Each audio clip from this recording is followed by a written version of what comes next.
Have you ever noticed how lonely it can feel when you start to truly be yourself? When you finally decide to embrace the person God created you to be, something strange often happens. You begin to feel like you're walking this journey alone. It's as if the more you step into your calling, the more distant people become. Suddenly, the friends you used to have no longer relate to you. The support you thought would always be there disappears. And it feels like the world is watching from afar, but no one is walking beside you. Why is that? The truth is, whenever you dare to be different, when you choose to follow the unique purpose God has placed in your heart, loneliness often comes as a companion. C.S. Lewis once said, "The real problem is not why some pious, humble, believing people suffer, but why some do not." This perfectly reflects the challenges we face when we follow God's plan. Often, it's a lonely, difficult road. Whether you're pursuing a career that sets you apart, starting a new ministry, or even making the decision to follow Christ when those around you aren't, loneliness can feel like an unavoidable byproduct of living a life set apart for God. So today, I want to speak to those who feel like they've been walking a lonely road. Maybe you've made big decisions recently, or you've stepped into a calling that feels bigger than you, and as a result, you've noticed the crowd around you starting to thin out. The good news is, this loneliness is not a curse. It's part of God's process for refining and preparing you for greatness. Let's dive into the surprising truth about the loneliness of chosen ones that nobody tells you. We'll look at why this loneliness happens, the purpose it serves, and how you can learn to embrace it. One of the first reasons why loneliness comes is because when God calls you, He gives you a unique vision. He places something in your heart that only you can see and only you can fulfill. This distinct purpose sets you apart from the crowd, and often people around you won't understand it. This can create a deep sense of isolation, but it's not without reason. C.S. Lewis said, "I know now, Lord, why you utter no answer. You yourself are the answer." This reflects that the path God gives us is often not understood by others because it is deeply personal, a calling that only He and we can fully grasp. Think about the story of Joseph in the Bible. God gave him dreams of leadership, dreams that showed him ruling over his brothers and even his parents. But instead of support, he faced jealousy, rejection, and betrayal from his own family. His brothers didn't understand his vision, and they didn't want to. They threw him into a pit and sold him into slavery. Joseph's journey was one of isolation, not just physically but emotionally, as the people closest to him couldn't grasp the magnitude of what God had shown him. The same thing happens to many of us today. Maybe you felt that too. Like Joseph, you've shared your dreams with people, but instead of encouragement, you've been met with disbelief or even resentment. C.S. Lewis wrote, "To love at all is to be vulnerable." And this vulnerability is often exposed when you reveal your God-given dreams to others who may not understand or support them. You might be starting a new business that goes against the grain of what others expect, or maybe you're stepping into a leadership role in your church, and people question your ability or your motives. It's hard when those closest to you don't understand the vision God has placed in your heart. But here's what you need to remember. Your calling is yours. God gave you that vision, and it's unique to you. Not everyone will understand it, and that's okay. The loneliness that comes with being misunderstood is often a sign that you're walking the path God has laid out for you. Jesus himself was misunderstood. Even his disciples, the people who followed him most closely, often failed to understand his mission. But Jesus didn't let their misunderstanding deter him. He stayed focused on his purpose. As C.S. Lewis said in The Four Loves, Affection is responsible for 9/10 of whatever solid and durable happiness there is in our lives. And sometimes the affection we desire from others may not align with the path God has given us. So if you find yourself feeling isolated because of your vision, remember that this isolation is part of the process. It's a refining fire, purifying your focus on God and His plan for you. It doesn't mean you're on the wrong path. In fact, it often means you're exactly where you need to be. Another reason for the loneliness of chosen ones is the high standards and responsibility that come with the calling. When God chooses you for a specific purpose, He often calls you to live by a higher standard. You can't live like everyone else because God has placed a special responsibility on your shoulders. And this too can lead to feelings of isolation. Let's look at a modern-day example. Imagine you're an athlete training for the Olympics. While your friends are out enjoying their weekends, eating whatever they want, and relaxing, you're up early every morning, training rigorously, eating a strict diet, and disciplining yourself for the goal ahead. You can't afford to live like everyone else because your calling is different. You're aiming for something higher, and that requires sacrifice. As C.S. Lewis observed, there is no safe investment. To love at all is to be vulnerable. The sacrifice you make in pursuing your calling makes you vulnerable to loneliness, but it is a necessary step toward greatness. The same is true in our spiritual lives. When you choose to live a life of integrity, faith, and obedience to God, it often separates you from others. The world doesn't always value these traits. In fact, people may even mock you or distance themselves from you because they don't share your commitment. But just like the Olympic athlete, you know that the reward is worth the sacrifice. Think about Moses.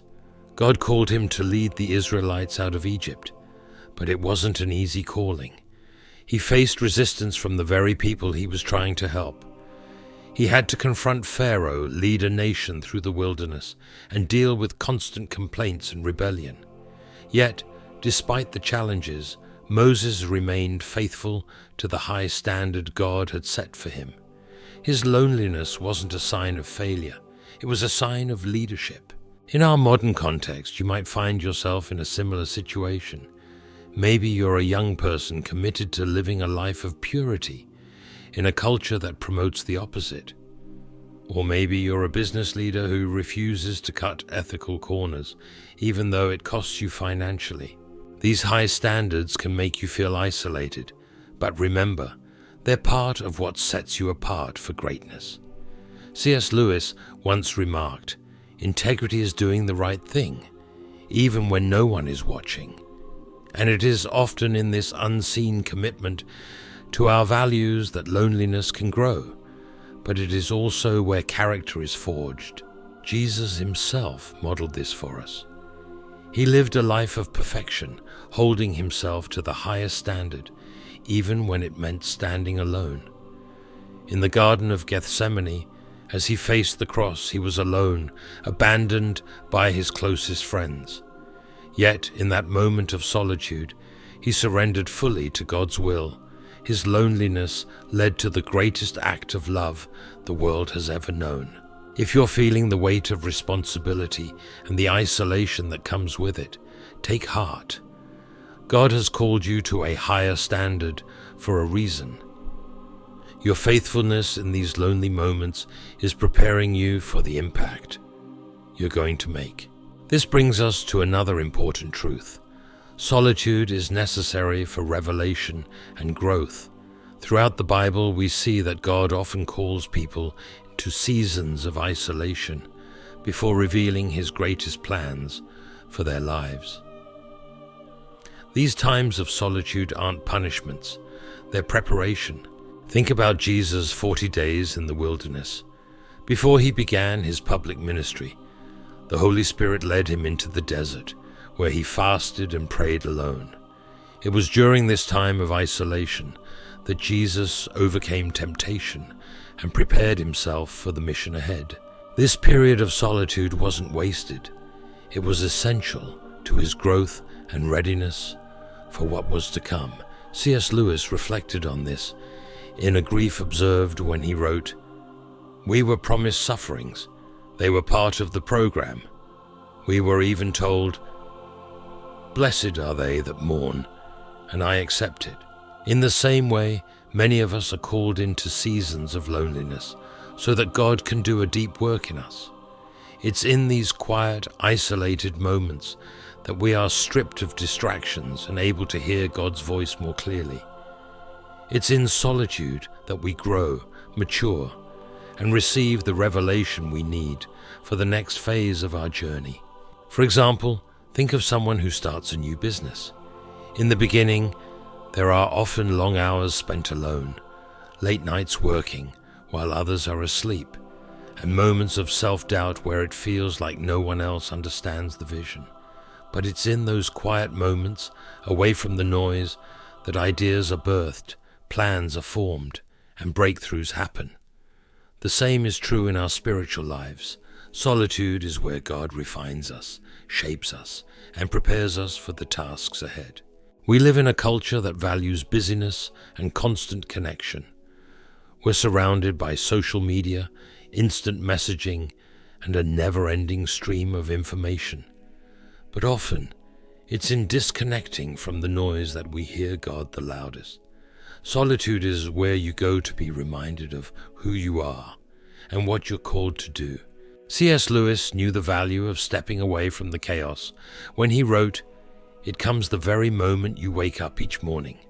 All your wishes and hopes for the day rush at you like wild animals, and the first job each morning consists simply in shoving them all back, in listening to that other voice, taking that other point of view, letting that other larger, stronger, quieter life come flowing in." Consider the Apostle Paul. After his dramatic conversion on the road to Damascus, he didn't immediately jump into ministry. Instead, he spent time in the desert, alone with God, before stepping into his role as one of the greatest apostles. That time of isolation was crucial for his growth and preparation. If you're in a season of loneliness right now, know that it's not wasted. God is using this time to grow you, to give you revelation, and to prepare you for the next step. Don't rush the process. Embrace the solitude, knowing that God is working in the quiet places of your life. One of the hardest parts of being chosen by God is dealing with misunderstanding and rejection. When you're walking in your calling, there will be times when people just don't get it. They may reject you, criticize you, or even oppose you simply because they don't understand the vision God has given you. This isn't a new problem. Jesus himself was rejected by the very people he came to save. He was misunderstood by the religious leaders of his day and even by his own disciples at times. But he didn't let that stop him from fulfilling his mission. In fact, he used those moments of rejection to draw closer to the Father and to stay focused on his purpose. C.S. Lewis captured this sentiment in The Problem of Pain. Pain insists upon being attended to. God whispers to us in our pleasures, speaks in our consciences, but shouts in our pains. It is his megaphone to rouse a deaf world. Rejection often drives us closer to God. In our modern world, rejection can come in many forms. Maybe you've been criticized for pursuing a dream that others don't think is realistic. Or perhaps you've faced opposition for standing up for what you believe in. It's easy to feel discouraged when people reject you, especially when it comes from those closest to you. But remember, rejection is often a sign that you're on the right path. Let's bring this into a real-world example. Consider someone who decides to leave a high-paying corporate job to follow a calling into ministry or to start a non-profit. The world might see this as foolish. Friends and family might question the decision, offering practical reasons why it doesn't make sense. But the person knows deep down that this is what God is calling them to do. The rejection and misunderstanding they face are painful, but they're also a sign that they're stepping into something bigger than themselves. Joseph, as we mentioned earlier, was misunderstood by his brothers and rejected by them. Yet that rejection was part of God's plan to place him in a position of influence in Egypt. What looked like rejection was actually divine redirection. So if you're experiencing rejection right now, don't lose heart. It's part of the journey. God often allows us to go through these seasons to strengthen our resolve and deepen our dependence on Him. When others reject you, it's an opportunity to draw closer to God and to trust Him more fully with your future. The path to fulfilling God's calling often requires great sacrifice, and sacrifice by its very nature can be lonely. When God calls you to something greater, He often asks you to let go of things that others might hold on to, comfort, relationships, or even personal dreams. Abraham is a prime example of this. God called him to leave his homeland, his family, and everything he knew to go to a land God would show him. That journey must have been incredibly lonely at times. Abraham had to trust God, even when it didn't make sense. He had to sacrifice his comfort and familiarity to step into the unknown. In today's world, this might look like someone who feels called to move to a different country for mission work, leaving behind family, friends, and the life they know. It could be someone who sacrifices their time and energy to serve in ministry, missing out on social events or career advancements because they're committed to a higher purpose. These sacrifices can feel isolating because not everyone will understand why you're making them. But here's the truth. Every sacrifice you make for God is never wasted. Jesus said in Matthew 19:29, "And everyone who has left houses or brothers or sisters or father or mother or children or fields for my sake will receive 100 times as much and will inherit eternal life." God sees every sacrifice, and He promises that what you give up for His sake will be rewarded. The loneliness that comes with sacrifice is temporary, but the reward is eternal. So if you're feeling the weight of sacrifice right now, know that God is with you. He understands your struggle, and He's walking with you through it. Your sacrifice is part of the journey to fulfilling your purpose. One of the final reasons chosen ones experience loneliness is because of the test of faith and patience. When God gives you a vision or a calling, it doesn't always come to pass immediately.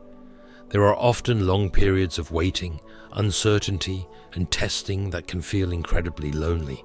Think about David. He was anointed as king when he was just a young shepherd, but it took years before he actually sat on the throne. During that time, he faced persecution, lived in caves, and was constantly on the run from King Saul. It must have been a lonely and confusing season for him. He knew what God had promised, but the waiting tested his faith and patience. In our lives, we often face similar seasons of waiting.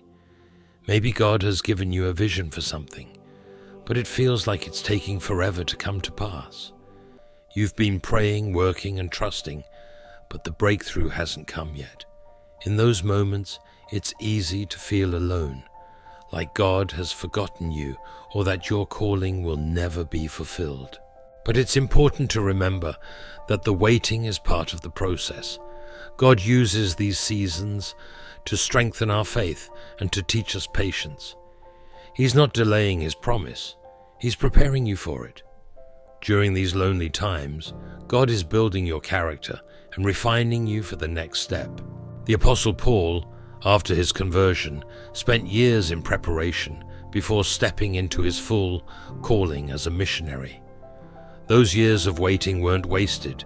They were a time of growth and development that prepared him for the incredible ministry he would have.